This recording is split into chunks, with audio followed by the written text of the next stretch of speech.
Hello guys, welcome to .NET World by DT. In this video we are going to see object oriented programming concept, and this concept we are going to learn with the help of OOP questions, and this question will definitely help you to clear your object oriented programming interview. So let's start. Our first question is, what is meant by OOP, or what is meant by object oriented programming? So it is a technique to develop logical modules such as classes, okay, and these classes contain data and method as their member.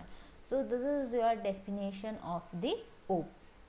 So let's move on to the next question. Our next question is difference between pure OOP and OOPs, okay.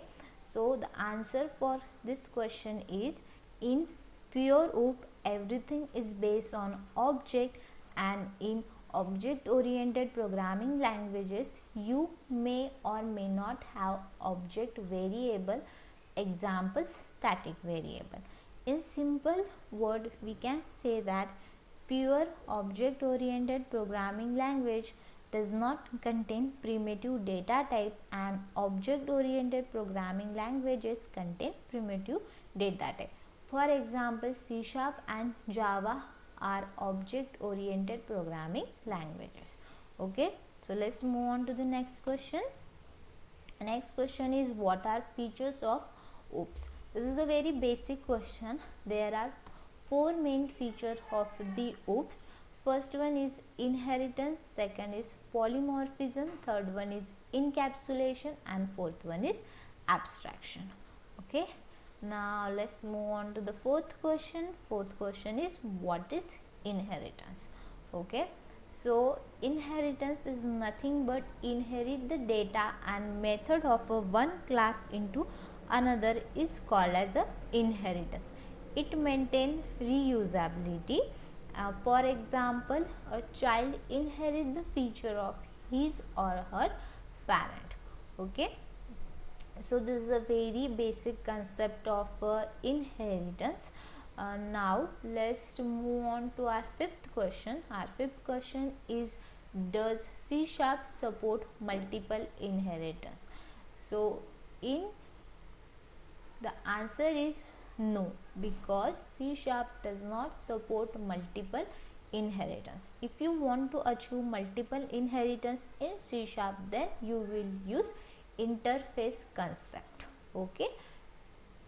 Now our sixth question is, what is polymorphism? Okay, polymorphism is nothing but many forms. Poly means many and morphism means form.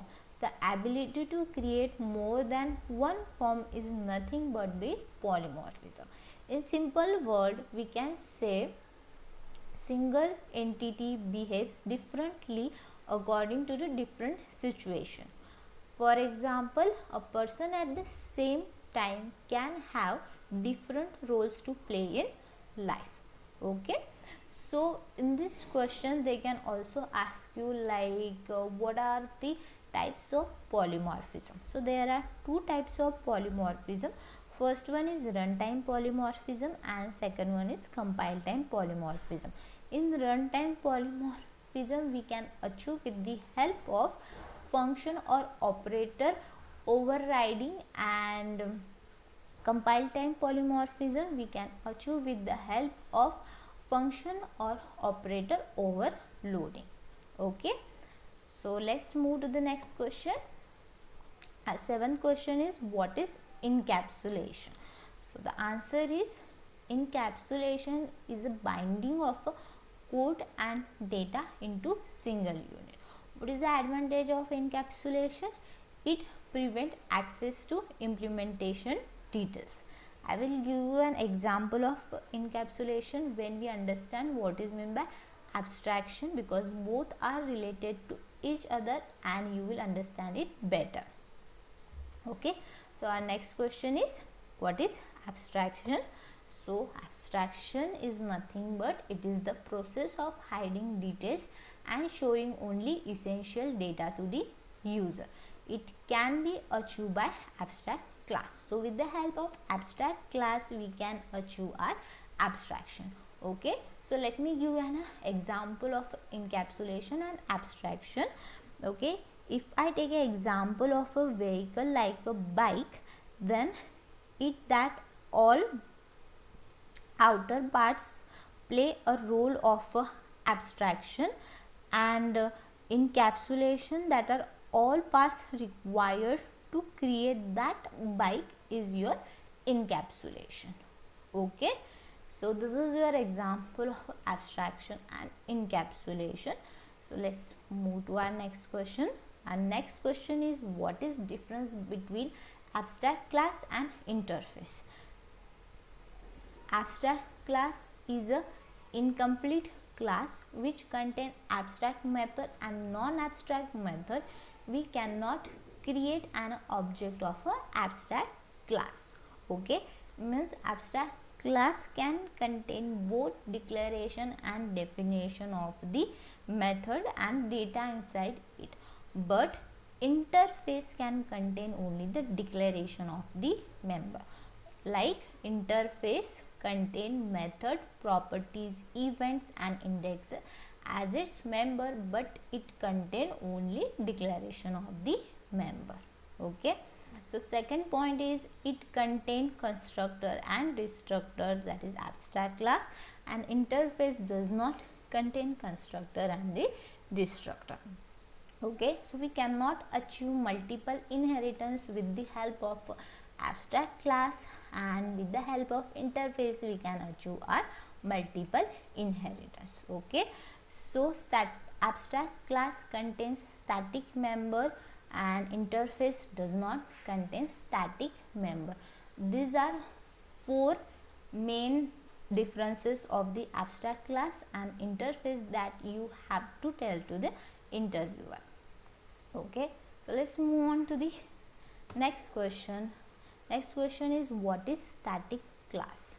Okay, so guys, if you know what is meant by static method, you will understand this concept easily.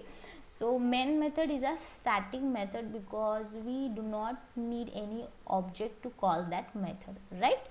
So what is static class? So static means it cannot be instantiated. We cannot create an object for a static class and it contains static members only. Static is a keyword that we have to apply before the class or the method if I wanted to use it as a static class or the static member. Then we cannot create an object for the static class, and we have to put only the static member inside that class. Okay, so let's move to the next question. Can we use this keyword in static class? So the answer is no, we cannot use this keyword in static class because we do not require object to call that member. Okay, so our 12th question is, how to prevent class from being inherited.